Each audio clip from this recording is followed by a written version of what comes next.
Silakan duduk. Shalom semuanya. Ada sukacita. Ya, terima kasih ya buat kesempatan yang diberikan buat saya untuk sharing firman lagi di tempat ini. Nah, hari ini saya akan berkhotbah tentang bagaimana diuji itu untuk terpuji.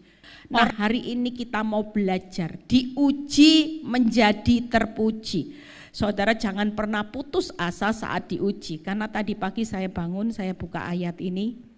Buka di Wahyu 7, buka dulu ya, kita baca ayat 9, 13 dan 14. Kalau saudara baca ayat ini, saudara tidak akan pernah takut untuk diuji. Karena senyatanya Tuhan lagi persiapkan orang-orang yang tahan banting hari ini. Orang yang hebat itu yang sudah lulus pemurnian dapur api. Bukan orang yang kaya, sukses, viral, depositomu banyak, emasmu banyak, dolarmu banyak. Hari-hari ini orang lagi pusing. Yang namanya emas naik, dolar Amerika, dolar semua mata uang asing naik luar biasa. Ya, buat sebagian orang ini sudah mulai orang bingung arah yang namanya arah kehidupan ini mau dibawa sampai ke titik mana, saudara. Hari ini US dollar sudah hampir 17.000. Saudara kalau pikir lihat realita kehidupan, bukan orang kecil aja yang pusing. Orang besar pun hari ini sudah benar-benar kalau nggak punya pegangan hidup sama Tuhan, orang nggak akan kuat, saudara. Tapi kita pasti kuat menanggung segala perkara karena kita punya sumber kekuatan yang tidak terbatas. Amin. Wahyu 7 ayat 9. Kemudian daripada itu aku melihat sesungguhnya apa saudara? Suatu kumpulan orang besar, banyak yang tidak dapat terhitung banyaknya dari segala bangsa, suku, kaum dan bahasa, berdiri di hadapan tahta dan di hadapan anak domba, memakai jubah putih dan memegang daun-daun palem di tangan mereka. Ayat 13, lompat.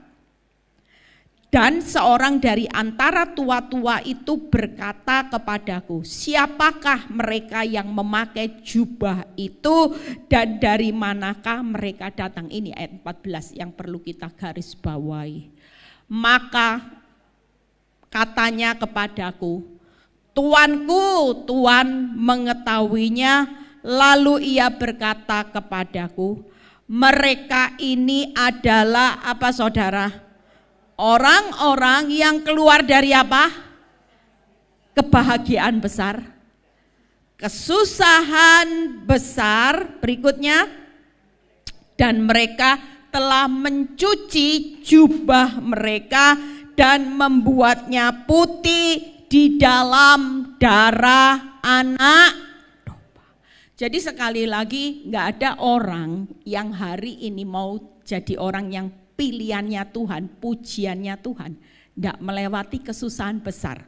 Makanya masa sukar hari-hari ini sedang menimpa seluruh dunia. Saudara mau lari ke Amerika, ke Taiwan, cari yang namanya penghasilan pekerjaan. Ya, saya dengar ada seorang yang baru sampai ke Amerika ternyata dideportasi juga, saudara. Kenapa? Karena sekarang ilegal, nggak bisa seenaknya sendiri. Begitu overstay, saudara akan dideportasi. Ya, semua pada semua. Kalau kita hari ini sudah nggak usah lari kemana-mana, kita lari di bawah kakinya Tuhan, kita pasti selamat. Amin. Walaupun nggak hadapi kesusahan besar, yang penting hidup kudus. Yang penting jaga respon. Sekali lagi saya sering khotbahkan ini beberapa saat. Kita tidak bisa menentukan jalan hidup. Tuhan, aku maunya enak. Seri sampai 20 happy ending, enggak saudara. Sutradara kehidupan itu tetap yang pegang kedaulatan sampai berapa seri kehidupan saudara. Mau ngalami babak belur, maju bercucuran air mata, mau yang ngalami dalam keadaan sulit dan sukar, percayalah. Kalau pena itu dipegang oleh Tuhan, kehidupan kita pasti happy ending. Enggak mungkin enggak. Tangkep ya, tapi respon hidup itu tanggung jawab kita. Jalan hidupmu mau dibawa seburuk apapun, tetap Tuhan pegang kendali. Dia pasti tutup akhir hidup saudara, pulangnya dengan sorak-sorai kemenangan, happy ending. Tangkep ya? Jadi mau dibawa jalan hidup, Tuhan kok lihat jalan hidup orang dunia enak, kok saya sempit sesak. Oh enggak apa-apa, sempit sesak itu jalan kehidupan. Saudara jangan pilih jalan dunia yang enak cuman sesaat, seperti uap sekejap, besok bisa mati, besok bisa enggak ada di dunia ini. Kalau kita cuman kejar enak kaya di dunia terkenal, saudara enggak kejar kaya di hadapan Tuhan, maka kita adalah orang yang benar yang gagal total. Karena orang benar itu selalu fokusnya sudah hidup di dalam kekekalan.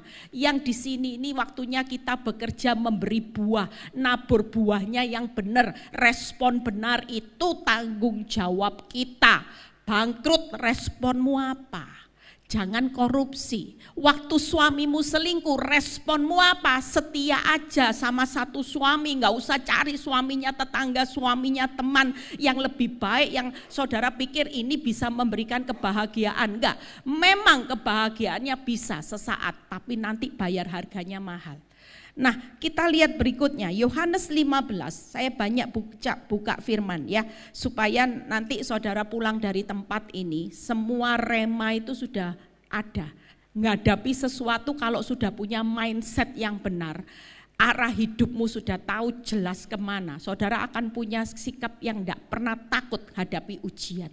Saudara akan siap menghadapi masa sukar, kesusahan besar ini sedang terjadi. Dan kita harus lulus. Yuk kita lihat Yohanes 15 ayat 2-8, kita baca. Setiap ranting padaku yang tidak berbuah, akan apa saudara? Dipotong. Makanya kalau orang benar, hidupnya tidak seenak orang-orang dunia, karena kita memang jadi ranting yang harus menghasilkan buah, dan setiap ranting yang berbuah masih harus dibersihkan lagi. Loh Tuhan sudah setia. Lah kok tambah babak belur Tuhan? Itu karena masa-masa kita dibersihkan. Orang dibersihkan pasti enggak enak. Dibersihkan dari sifat suka marah, suka gosip, suka maki orang, suka ember. Ya, yang namanya suka apa lagi? Suka kepahitan, suka takut, suka khawatir. Kita semua lagi mengalami ujian akhir di mana Tuhan lagi bersih-bersih. Makanya enggak ada orang benar itu yang nuntut zona nyaman. Kalau zona nyaman semua enggak akan dibersihkan. Saya bisa jadi hamba Tuhan hari ini karena terlalu dibersihkan loh tiap hari. Dibersihkan dari sampah-sampah yang selama ini menurut saya itu bukan sampah. Jujur saya dibersihkan dari apa? Dulu saya kalau ditegur Tuhan, saya orang Kristen sejak lahir. Saya menikah dengan suami yang ateis saudara. Yang enggak kenal Tuhan, hidup ya enggak ada agama, ya pokoknya sekedar berbuat baik, selamat. Itu prinsipnya. Tapi waktu saya dibersihkan sama Tuhan, sakitnya luar biasa. Ternyata hal yang simpel aja Tuhan bersihkan buat hidup saya. Tuhan bilang gini, terlalu sombong, kamu waktu zona nyaman, kamu jadi istri yang enggak tunduk sama suami. Hal yang simpel menurut saya, enggak tunduk enggak apa-apa Tuhan. Lah kalau tunduk terus ya jadi keset. Itu pun Tuhan bersihkan hidup saya dengan rasa sakit. Bertahun-tahun Tuhan matikan ego saya. Itu sebabnya hari ini semua lagi ngalami pembersihan. Makanya enggak ada orang benar yang jalannya itu enak, nyaman. Kalau nyaman dagingmu enggak akan dibersihkan, enggak akan dimatikan. Dagingmu terus selalu berkata siapa aku. Disakiti dikit-dikit sensi. Gesekan sama teman pelayanan keluar. Ini orang yang belum dibersihkan. Kalau orang sudah dibersihkan, mau difitnah, mau disinggung, dia tidak akan sensi, tidak akan keluar, dia tetap akan terus melakukan. Kalau memang itu sesuatu yang mengoreksi diri kita, dengan orang mengatai kita dari belakang, kalau memang itu memang perbuatan kita, ya puji Tuhan dia bisa koreksi kita. Enggak usah sensi. Banyak orang ketika dikritik, orang bilang gini, kamu ya hidupmu tidak kebagusan aja kok mau kritik aku. Emang siapa kamu? Jujur setiap kita hari-hari ini semakin ego kita tidak ditundukkan, kita tidak mati secara daging, tidak akan kita berbuah lebat. Kitab Yohanes berkata, jika biji itu jatuh dan tidak mati, tidak akan berbuah lebat. Tapi waktu biji itu jatuh dan mati secara daging kita, maka baru kita menghasilkan buah. Tangkap ya. Berikutnya, berbuah supaya ia lebih banyak berbuah. 3, kamu memang sudah bersih karena firman yang telah kukatakan kepadaku. 4, tinggallah di dalam aku dan aku di dalam kamu, sama seperti ranting tidak dapat berbuah dari dirinya sendiri kalau ia tidak tinggal pada pokok anggur. Demikian juga kamu tidak berbuah jikalau kamu tidak tinggal di dalam aku. Hari ini poin yang penting di tengah masa ujian, yang penting nempel sama Tuhan. Firman tinggal dalam kita, respon kita benar, kita punya hubungan doa yang intim sama Tuhan, percayalah kita pasti selamat saudara, kita pasti menghasilkan buah. 5, akulah pokok anggur dan kamulah lanting-lantingnya, barang siapa tinggal di dalam aku, aku di dalam dia. Diulang lagi, ia berbuah banyak sebab di luar aku kamu tidak dapat apa saudara? Berbuat apa-apa. 6, barang siapa tidak tinggal di dalam aku, ia akan dibuang keluar seperti ranting dan menjadi kering, kemudian dikumpulkan orang dan dicampakkan ke dalam api lalu dibakar. 7, jikalau kamu, ini yang luar biasa, tinggal di dalam aku dan firmanku tinggal di dalam kamu, mintalah apa saja yang kamu kehendaki, kamu akan menerimanya. Jadi sekali lagi, kalau kita ini responnya benar, tenang. Kira-kira tiap doa kita, Tuhan dengar gak? Tuhan jawab gak? Jelas. Tapi kenapa hari-hari ini kita nggak melihat satu pintu membuka banyak pintu? Kenapa? Karena tiap kali kita diuji, firman itu nggak tinggal di dalam hidup kita. Kita maunya bingung, panik, tabrak sana, hutang online. Itu bukan ciri orang benar. Orang benar kalau firman tinggal di dalam kita dan kita tinggal di dalam Tuhan, bawaannya pasti tenang dan percaya. Tidak mungkin panik, apapun terjadi satu hal. Saya cuma bilang buat orang yang konseling sama saya, Bu, kamu hari ini tidak usah lihat masalahmu besar, hutangmu, tagihan jatuh tempo. Ya ada seorang istri yang kasihan juga ketika suaminya meninggal, dia ditinggali hutang yang banyak. Dia tidak pernah tahu selama ini karena dia murni ibu rumah tangga. Dan selama ini keadaan baik-baik, suami istri pelayanan, ya suami istri kalau jalan juga tidak ada masalah, tidur setiap hari komunikasi. Dia bilang, Bu, hubungan kami suami istri ini luar biasa baik, bahkan kami selama ini tidak ada masalah yang berarti buat kami. Tapi ketika satu hari setelah suami saya dikuburkan, yang namanya tukang debt collector jatuh tempo semua, Bu bayangin Bu. Dalam keadaan saya nggak bisa kerja, saya nggak pernah diperlengkapi untuk kerja, hanya jadi ibu rumah tangga. Bagaimana menghadapi hutang? Mana rumah ini masih angsuran, Bu, nggak kuat. Mau bayar angsuran ini loh, Bu, saya bingung. Anak-anak sekolah juga belum selesai. Mending kalau anak-anak sudah kerja masih bisa support, masih bisa bantu bayar angsuran. Dia bilang, Bu, rasanya saya sudah nggak kuat. Kenapa Tuhan izinkan semua masalah ini terjadi? Tapi satu hal saya cuma bilang, Bu, kalau sampai Tuhan izinkan kekuatan Tuhan itu lebih dahsyat. Ibu belajar tenang, ibu belajar percaya. Kalau ibu panik, lihat kemampuan ibu tidak bisa apa-apa. Ingat peristiwa di firman Tuhan, janda yang punya utang di Uber, dikejar debt collector, akhirnya bisa bayar hutang, malah masih bisa hidup dari sisa lebihnya. Itu hebatnya Tuhan. Hanya kepintaran dia enggak. Hebatnya Tuhan bisa mengisi semua persediaan yang ibu butuhkan bulan depan, tahun depan, 2 bulan lagi. Percayalah, kalau ibu tinggal di dalam Tuhan, ibu punya iman, tenang, percaya, ibu pasti lihat kuasa Tuhan yang besar. Jujur, ibu ini melewati dengan iman. Saudara percaya, iman itu dahsyat loh. Ibu ini hari ini tiba-tiba ada seorang saudara yang tidak pernah dia sangka, yang pelit katanya, pelit. Tuhan bisa kirim burung gagak lewat orang ini. Tiba-tiba orang ini mau kasih dia saham kosong, ibu ini cuma bantu enggak terlalu berat karena dia tahu ibu ini tidak pinter dan dikasih saham kosong. Tiba-tiba sampai hari ini ketika saya ketemu ibu ini, Bu, Tuhan dahsyat. Semua urusan angsuran rumah bisa tercover. Sampai hari ini anak-anak saya sudah bisa sekolah dan satu sudah lulus. Luar biasa, tepuk tangan buat kemuliaan nama Tuhan. Makanya kita kalau sudah di luar kemampuan, rahasianya nempel aja sama Tuhan sudah. Pokoknya firman tinggal di dalam kita jadi pelaku firman dan kita belajar untuk hidup dengan Tuhan itu gimana? Kalau Tuhan di pihak kita, siapa lawan kita? Tidak ada yang bisa memisahkan kita dari kasih Kristus. Bangkrut ya tetap ada kasih Kristus. Bangkrut Tuhan yang gak pernah geser posisinya. Tetap ada di pihak saudara. Kita mau takut apa? Yuk kita lihat 3 hal. Hari ini percayalah diuji menjadi terpuji. Saya sampai jam berapa ya nanti? Nanti kalau enggak dikasih waktu sampai jam 3 sore saudara. Ya. Sampai jam berapa?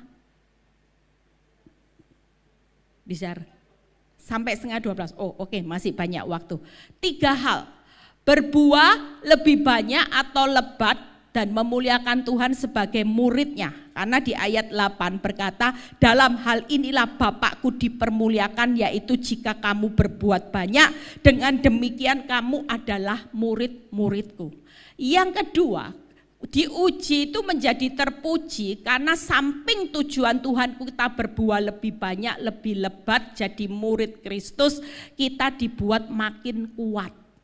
Kita pasti mampu menanggung segala perkara karena kalau di luar Kristus kita tidak bisa berbuat apa-apa. Tapi waktu dengan masalah itu kendaraan untuk mendorong saudara nempel sama Tuhan. Tangkap ya, waktu kita dekat tidak ngerti Tuhan, aku tidak ngerti jalan keluar, aku juga tidak pinter, aku tidak hebat. Tapi waktu kita nempel aja sama Tuhan, tanpa saya sadari 15 tahun perjalanan hidup saya. Tuhan bawa hidup saya seperti burung Raja Wali. Tidak ada sesuatu yang rugi. Kalau orang tanya, Bu, 15 tahun diproses Tuhan rasanya gimana? Oh rasanya nano-nano saudara. Ya, rasanya ya sakit sana sini, ya babak belur, yang namanya hidup kayak ditampar pipi kiri kasih pipi kanan. Oh sudah saya rasakan saudara. Tapi yang membuat saya tidak pernah menyesal hari ini, saya bisa lihat buah. Bagaimana buah hidup jadi berkat. Kalau lihat tiap hari orang DM saya, WA saya, rata-rata orang bilang gini, terima kasih Bu Eli, hidup Bu Eli selama ini jadi teladan buat kami wanita. Ya, kalau kemarin saudara lihat ada seorang suami yang kesaksian, itu hebat. Saya kalau dengar Bapak ini kesaksian saya sampai bisa nangis saudara. Saya cuma bilang gini, Tuhan, kalau enggak ada satu biji yang jatuh dan mati, enggak ada wanita-wanita yang bangkit di tengah masa-masa sulit. Sementara iblis tahu, kalau seorang istri jadi tiang, penolong, penopang, pendoa, yang kuat, satu orang selamat pulih, seisi rumah itu selamat loh saudara. Pulih. Itu sebabnya iblis itu tahu kekuatan wanita. Sementara iblis bilang gini, ya wanita itu makhluk lah. Wanita yang lemah, makhluk yang lemah. Enggak, kita memang kelihatan makhluk yang lemah, kita lebay ya. Tapi senyatanya kekuatan ekstra itu ada pada wanita. Makanya wanita itu dikatakan penolong. Apapun terjadi waktu saya bisa jadi kuat bersama Tuhan. Hari ini saya melihat semuanya selamat loh saudara. Walaupun satu pintu masih ditutup, banyak pintu saya melihat saya punya anak menantu yang luar biasa, cucu yang luar biasa. Tuhan kasih jodoh, tanya mama saya. Kalau mama saya ngomong sama saya, mama saya bilang gini, Tuhan tuh hebat, Tuhan tuh keren. Coba kalau kamu gak berproses, mungkin hari ini gak lihat loh.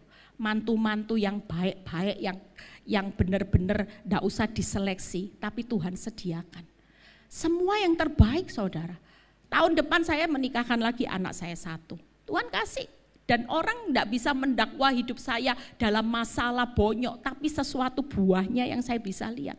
Saya punya anak 3 pacaran lama-lama. Yang 1 menikah pacaran 10 tahun 1 kali menikah. Yang kedua ini pacaran sudah hampir 7 tahun menikah tahun depan. Yang ketiga sudah pacaran 5-6 tahun.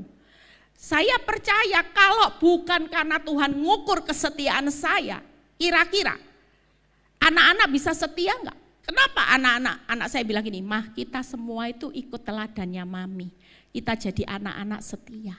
Oh, itu karya buat saya, buah yang bisa saya nikmati manisnya. Saya percaya nanti keturunan saya juga tidak akan pernah hari ini sangat mengabaikan arti pernikahan.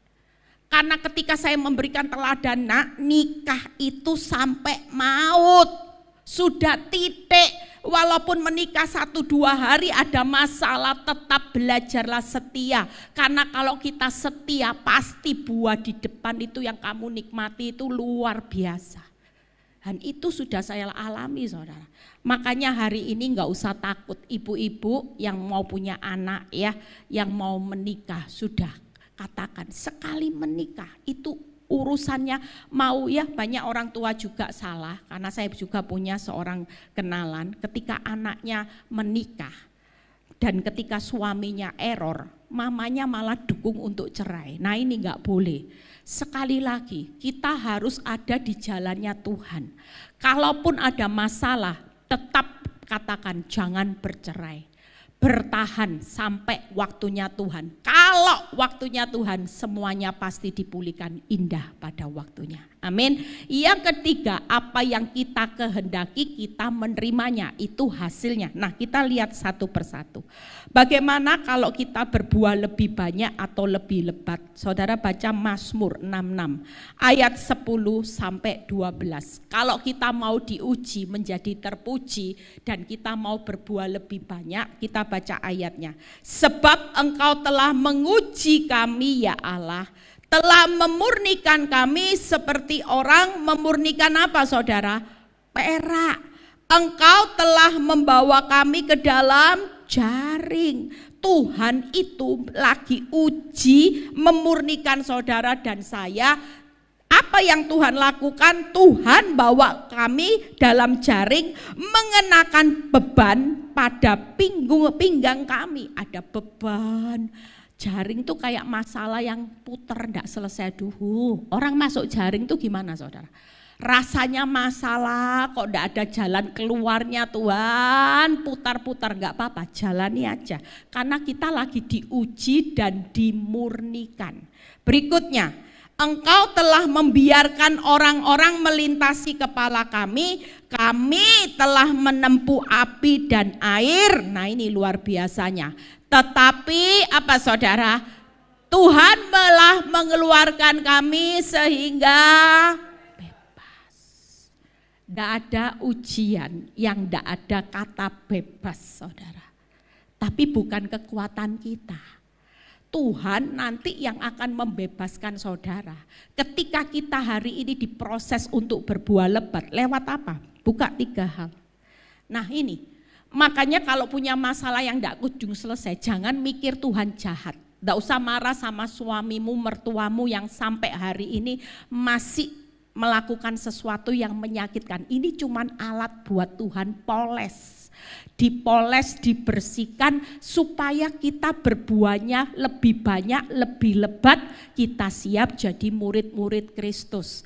Karena jujur tidak setiap orang berkata aku murid Kristus. Tapi kalau saudara jadi murid Kristus, orang Kristen sejak lahir, tidak ada buahnya, saudara bukan murid Kristus. Ciri murid Kristus itu selalu menghasilkan buah yang lebat dan buah yang banyak. Jujur orang bilang, loh Bu, kalau kita tidak jadi hamba Tuhan gimana? Saya tidak jadi worship leader gimana pelayanannya? Tiap hari kita melayani Tuhan loh. Contoh. Kita hidup satu rumah dengan suami yang nyakiti kita. Tapi tiap kali respon kita benar. Disakiti yang ngampuni, masakin yang enak, tidak pernah caci maki. Kira-kira ini melayani Tuhan dengan kehidupan kita. Seringkali orang, walaupun saya tidak menutup kemungkinan, saya selalu ngomong sama diri saya, jangan sampai saya pinter khotbah. Saudara tahu saya jadi pengkhotbah. Mungkin saudara bilang ini, Bu Eli hebat, khotbahnya bagus. Tapi kalau dalam kehidupan sehari-hari, saya tidak bisa melayani Tuhan dengan respon saya, kehidupan saya yang benar, saya nol. Hidup saya jadi status saja jadi pendeta, tapi pelayannya iblis. Kenapa? Karena tiap kali iblis bilang gini, jangan marah toh, ngampuni. Enggak bisa. Ini harga diri, sudah keterlaluan. Jujur, ini yang namanya melayani iblis. Status saya pendeta. Tapi perbuatan saya tiap hari hanya melayani iblis. Terutama kalau kita suka marah, mulut ini untuk kemuliaan Tuhan. Jangan sampai mulut ini untuk maki-maki orang, marah. Gak ada bedanya. Makanya hari ini yuk kita perlu koreksi. Saya tiap hari juga membersihkan sampah dalam hidup saya. Semua yang sampah saya belajar. Orang memang berubah itu tidak instan, tapi percayalah, semakin tekad keinginanmu untuk melayani Tuhan dengan kehidupan kita, percayalah, lewat 3 hal. Yuk kita lihat. Yang pertama, lewat apa kita diuji untuk menjadi terpuji? Yaitu Tuhan membawa kita pada masalah yang tidak kunjung selesai, kayak jaring. Itu artinya bukan karena Tuhan tidak hebat. Tuhan kok sampai hari ini belum selesai, kok Tuhan tuh mau balik telapak tangan, bisa enggak? Tuhan itu enggak mau balik telapak tangan atas masalah kita. Semua yang instan itu enggak sehat nanti. Kalau semua serba instan, rohanimu tidak akan sehat, saudara. Hidupmu tidak akan responnya dengan benar. Seringkali kita cuma melayani Tuhan dengan egois, emosi. Itu aja bawaannya. Coba ibu-ibu jujur, egois, emosi itu dalam kehidupan kita sehari-hari loh. Sementara yang 3E ini harus dihapus supaya buah kita lebat. Jadi kalau masalahmu tidak kunjung selesai, tujuan Tuhan bukan karena Tuhan tidak hebat, Tuhan tidak adil, tapi karena kita mau dibawa untuk berbuah lebih lebat, lebih banyak. Saya ngucap syukur buat suami saya yang limited edition. Kalau tidak ada suami yang nyakiti hidup saya, tidak ada Ibu Eli Kurniawati jadi hamba Tuhan. Yang ada jadi sosialita seperti yang saudara kenal dulu. Orang kenal saya, duh Eli kamu dulu itu sosialita loh, pengacara, pengangguran, banyak acara. Kamu itu adanya di mal-mal, sekarang kok adanya kalau diajak teman-teman saya, ayo Eli ngopi, nggak bisa pelayanan. Ayo Eli arisan, nggak bisa pelayanan. Setiap hari isinya. Saya percaya bahwa perubahan hidup ini bukan karena tiba-tiba salabim Eli Kurniawati yang sosialita berubah jadi hamba Tuhan terus balik telapak tangan. Oh enggak bisa saudara. Enggak bisa. Masalah balik telapak tangan bisa. Bangkrut jadi kaya balik gini. Kanker sembuh cuman gini sekejap. Tapi mengubah hidup Eli Kurniawati enggak bisa. Kalau nggak dibutuhkan proses yang panjang, nggak mungkin tiap hari disuruh estes saat teduh tiap malam bisa. Nggak mau, jalan-jalan aja enak. Tidur Bu, tidur di kasur enak, pijet, panggil ibu pijet tuh buat apa setiap hari, enggak. Butuh proses saudara, bisa ngasilin buah. Orang nggak bisa lihat Bu Eli sekarang hebat, saudara belum tahu proses hidup saya yang membuat itu menghasilkan buah. Tangkap ya, Tuhan membawa kita pada jalan hidup yang sepertinya tambah lama tambah bebannya tambah berat. Tuhan izinkan orang-orang menyakiti dan merendahkan kita di atas kepala kita. Itu Tuhan izinkan, tapi jangan marah. Jangan marah sama mertuamu yang sampai hari ini gak berubah. Orang lain gak berubah gak apa-apa, yang penting kita punya respon yang benar. Amin. Buah-buahmu dulu suka marah, sekarang sudah lumayan lah. Lah itu masih mending. Tapi kalau orang dari dulu sampai sekarang tidak pernah berubah, itu keterlaluan. Kalau orang masih bilang gini, lumayan loh. Sekarang sejak diproses, dulu suka ngamuk-ngamuk. Sekarang jakpuk tuh. Swabaran sekarang, gak gampang nyolot. Nah masih mending saudara, berarti ada progres. Yang parah kalau orang sampai bilang hidup saudara, dari dulu sampai sekarang puancet. Ngamuk tambah lebih newemen loh. Sejak tambah kaya rumahnya tambah besar, newemen. Suwobonge amit-amit, nah ini tambah keterlaluan saudara. Apa artinya kita diberkati? Kalau tambah sombong, tidak ada kebanggaan sama Tuhan. Tuhan bangga rumahmu 10, enggak loh. Tuhan bangga ketika respon kita benar. Itu yang membuat Tuhan bangga. Yang berikutnya, yuk makin kuat. Buka Ibrani 10 ayat 32 sampai 35. Satu poin lagi kita selesai. Ibrani 10 ayat 32 sampai 35. Ingatlah akan masa lalu sesudah kamu menerima terang, bukannya tambah enak, semakin hidup ikut Kristus bukannya tambah enak, kamu banyak apa saudara? Menderita oleh karena kamu bertahan dalam perjuangan yang berat. Jujur, orang bilang gini, kamu bodoh. Teman saya bilang gini, lihat si A, si B, si C, waktu suaminya enggak selingkuh, dia pilih kawin lagi, hidupnya bisa happy. Tapi lihat kamu bertahan kan, mempertahankan karena kamu mau hidup buat firman. Hasilnya apa? Orang melihat hidup saya makin menderita karena bertahan dalam perjuangan yang berat untuk menghidupi firman. Sebenarnya pilihan kalau mau bahagia, jujur. Apakah di tengah proses kehidupan saya ketika saya hari ini mendapati suami yang enggak setia, ada enggak penggoda? Oh ada. Yang mau janjiin kawin lagi dengan janji yang muluk-muluk ada. Tapi kenapa saya pilih untuk hari ini tetap setia walaupun terlihat bodoh? Karena saya bertahan dalam perjuangan untuk saya tidak membenarkan firman kawin cerai biasalah biasa. Toh ini zaman now. Dulu firman Tuhan dibuat jadul. Jujur, enggak, saya bertahan, saya tahu firman Tuhan itu tidak pernah yang namanya tidak up to date sampai hari ini. Firman ini tetap kebenaran yang harus kita hidupi, bukan pembenaran saudara.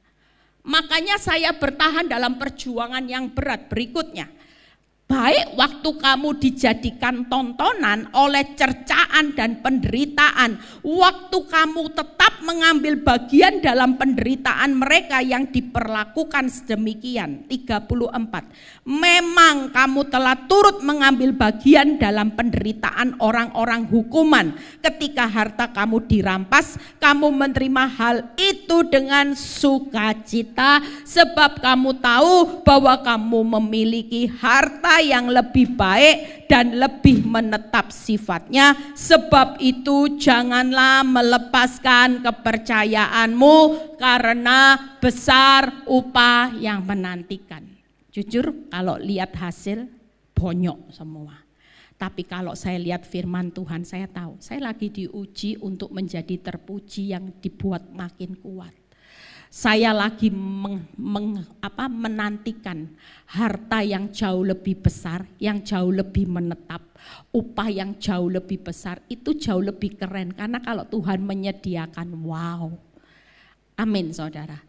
Hari ini kita percaya kenapa kita lagi dalam proses saudara diuji, tidak usah marah. Kita percaya kita lagi dibentuk Tuhan itu makin kuat. Waktu saya bertahan dalam perjuangan yang berat, tetap hidup dalam firman, tetap nempel sama Tuhan, saya mendapati hidup saya semakin sukacita, semakin bergembira. Saya terus hidup setia sampai akhir dengan tetap percaya. Itu sebabnya hari-hari ini kalau kita lagi diproses menjadi terpuji, Tuhan lihat, wih, diproses seperti ini tetap bertahan loh. Makin lama makin kuat, hidup dalam sukacitanya surga walaupun tidak masuk akal. Ya, orang kalau ditampar pipi kiri disuruh kasih pipi kanan kan tidak masuk akal. Wong ditampar pipi kiri aja sudah sakit Tuhan, kok disuruh kasih. Artinya apa? Artinya kita tidak berhak untuk mengambil pembalasan Tuhan. Walaupun itu sakitnya luar biasa. Justru kita harus memberi. Bu, disakiti bertahun-tahun, iya. Saya sudah khotbah itu. Orang itu belajar menerima kasihnya Tuhan. Dan kasih, itu artinya terima kasih. Terima kasihnya Tuhan yang luar biasa, yang kita tidak bisa balas. Saudara jangan pelit kasih sama orang. Tuhan tidak pernah pelit untuk memberi kasih dan kita menerima kasih anugerah tiap hari. Sementara kita pelit. untuk ngampuni orang, untuk menerima orang apa adanya, itu enggak boleh. Makanya hari ini makin kuat, yaitu bertahan dalam perjuangan yang berat. Orang harus makin kuat tanpa sukacita, enggak bisa. Sukacita aja toh upahmu besar di surga. Harta yang jauh lebih baik, lebih menetap itu on the way semuanya. Buat apa kita mau sedih walaupun hari ini tidak dicintai anak, tidak dicintai mertua, tidak dicintai suami. Masih ada cintanya Tuhan yang lebih dari cukup untuk kita tetap bisa bersukacita. Amin. Kalau hidup sukacita tunggu kaya, tunggu dicintai suami. Sampai kapan kita mau jalani sukacita? Nanti keburu suami dipulihkan kanker, saudara. Kanker duluan. Kenapa? Karena orang yang gak bisa sukacita, gak bisa hati gembira, tubuhnya akan mengeluarkan zat racun. Orang kalau sedih, hati-hati. Suatu kali nanti akan kanker. Kenapa? Tiap kali sedih, tiap kali saudara gak bisa sukacita, tubuh itu mengeluarkan zat racun. Dan itu yang akan membuat imunmu itu semakin berkurang. Makanya kalau hidup dengan iman, imunmu kuat, imanmu kuat, aminmu pasti terjadi. Itu sudah resepnya. Jadi hari ini tidak ada alasan untuk kita berkecil hati. Saudara, hari ini makin kuat, saya makin kuat tetap mempercayai Tuhan. Saya makin kuat berjalan dengan iman yang luar biasa. Amin. Itu makin kuat bertahan dalam perjuangan yang berat, bersukacita, setia, tetap percaya. Yang terakhir, yuk kita lihat menerima hasilnya. Pemain musik bisa siap-siap. Daniel 12 ayat 2 dan 10. Yuk kita baca. Daniel 12 ayat 2 dan 10. Bagaimana kita hari ini menerima apa yang kita hari ini minta dan doakan. Percayalah kalau orang sudah diuji lulus semuanya, apa saja yang kamu minta doakan. Tidak ada yang ditahan sama Tuhan. Semuanya pasti diberikan. Yuk kita lihat. Dan banyak dari antara apa saudara?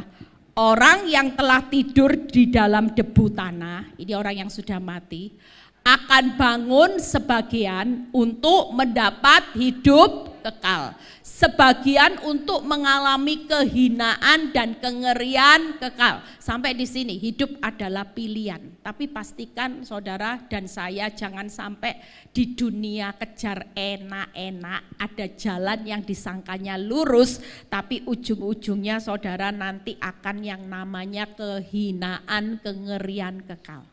Saudara jangan sampai, saya melihat orang-orang yang lagi bayar harga itu ngalami kehinaannya luar biasa ya. Termasuk ada orang yang kemarin kesaksian ketika dia dipulihkan suaminya, hari ini mereka bangun rumah tangga.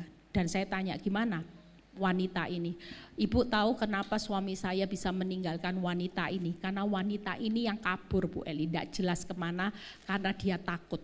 Karena dia hari-hari ini ngalami kanker stadium akhir, tidak tahu stadium berapa yang sudah menjalar kemana-mana. Dia sadar kanker ini karena dosanya ngerusak rumah tangganya orang sehingga dia yang pilih kabur. Makanya jangan sampai kita terlalu enak, suatu kali benih-benih yang kita tabur akan bayar harga. Jangan sampai banyak orang sadar ketika bayar harga, kanker dulu baru tobat. Ya, jangan sampai bangkrut dulu baru tobat. Nanti lihat tuayan anak cucunya hidup menderita baru nyesel. Enggak, hari ini sebelum itu kita tuai, lebih baik kita hari ini Tuhan masih buka pintu kesempatan buat setiap saudara dan saya berbalik dan bertobat. Jangan sampai nanti dibangkitkan dalam kengerian dan kehinaan kekal. Berikutnya ayat 10 kita lompat. Banyak orang apa saudara? Akan disucikan dan dimurnikan dan diuji, tetapi orang-orang fasik akan berlaku fasik. Tidak seorang pun dari orang fasik itu akan memahami, tetapi orang-orang bijaksana akan memahami. Pastikan kita yang hadir tempat ini dengar firman, saudara memahami tanda-tanda akhir zaman. Masa kesusahan besar sedang terjadi, gak perlu takut. 3 hal, yuk. Orang yang hari ini sedang disuci, Tuhan tuh lagi nguji kita apa? 3 hal. Ujian tuh tidak lepas dari 3 ini. Suci secara karakter, ya itu tadi. Banyak orang akan disucikan, dimurnikan secara iman dan diuji secara kesetiaan. Sekali Yesus tetap Yesus. Ditolong nggak ditolong, hari ini tambah doa, doanya tambah hasilnya merosot. Sekali lagi ikut Kristus itu jangan nuntut hasil. Karena kita ini sudah ditargetkan berhasil beruntung, bukan karena kita kaya dulu, sukses dulu. Tapi apa yang Yesus lakukan mati buat saudara dan saya, itulah jaminan keberhasilan, keberuntungan kita sebagai orang benar. Percayalah, waktu kita sudah lulus karakter Kristus, iman kita sudah murni, kesetiaan kita sudah teruji, itu berarti kerajaan Allah dan kebenarannya sudah kita lakukan. Maka semuanya pasti ditambah-tambahkan. Itu artinya apa saja yang kamu minta, Tuhan akan memberikan dalam hidup saudara dan saya. Jangan banyak nuntut hasil kalau saudara belum teruji, saudara belum dimurnikan, saudara belum hari ini disucikan. Jangan banyak nuntut. Kalau kita sudah disucikan, diuji iman kita, kita sudah jadi orang yang hari ini setia aja sama Tuhan. Ya, bukti setianya kita sama Tuhan tuh mengasihi sesama manusia. Hukum yang terbesar, kasihilah Tuhan Allahmu dan kasihilah sesama manusiamu. Jangan ngomong saya bisa mengasihi Tuhan, tapi kalau ngasihi nenek lampir itu amit-amit Bu Eli. Itu saat bertahun-tahun nyakiti hidup saya. Jangan mimpi saudara. Kalau kita tidak bisa setia dengan orang yang nyakiti kita, tidak bisa mengasihi, jangan mimpi kita hari ini bisa membuktikan kesetiaan kita sama Tuhan. Omong kosong. Setia sama Tuhan harus setia dengan sesama manusia, termasuk orang-orang yang di sekitar kita lagi nusuk hidup kita dari belakang. Yuk bangkit berdiri. Jadi 3 hal ya, diuji terpuji apa saudara? Kita akan dibuat makin berbuah lebat ya. Jangan takut kalau kita nanti mati dengan proses makin berbuah lebat, saudara akan makin kuat dan saudara akan makin melihat hasilnya. Ya, saudara akan menerima hasilnya, jangan takut. Semua yang terbaik ini Tuhan sudah sediakan buat saudara dan saya. Semuanya pasti ditambah-tambahkan. Tapi satu hal, saudara harus siap diuji. Masuk kesusahan besar, siap. Yuk bangkit berdiri, siapin mental masa sukar. Nggak ada orang yang bilang, tengking masa sukar berlalu, nggak ada. Saudara lihat ya, bencana alam sudah terjadi di mana-mana. Kita ini tidak tahu loh hidup ke depan ini seperti apa. Kalau kita nggak ada Kristus, kita sudah nggak bisa berbuat apa-apa. Tapi bersama Kristus kita akan lihat hari-hari ini pasti ada pembedaan. Orang yang hidup seperti domba, Tuhan akan angkat hidupnya naik tinggi. Tapi orang yang lagi proses hidupmu karena selama ini belum jadi domba yang murni. Banyak orang jadi orang benar, serigala berbulu domba, bukan murni domba. Hanya serigala berbulu domba, makanya kita perlu dibersihkan. Tangkap ya, yuk kita mau. Kami percaya bahwa firman ini akan jadi rema. Kami tidak takut menghadapi kesusahan besar. Justru orang-orang yang sudah melewati kesusahan besar adalah orang-orang pilihan Tuhan. Tidak semua orang mampu melewati masa-masa sukar ini. Tapi saudara dan saya yang sudah dibekali oleh firman, siapkan hidup kita baik-baik. Karena kami tahu semua ini hanya untuk kebaikan kami, supaya kami berbuah makin lebat, hidup kami makin kuat, dan kami akan menikmati hasilnya yang luar biasa. Terima kasih Bapa, biar setiap kami pulang kami diubahkan, kami dapat semangat yang baru. Berkati Tuhan persekutuan doa wanita Rehobot ini. Kami percaya wanita-wanita di tempat ini akan menjadi wanita yang berkemenangan.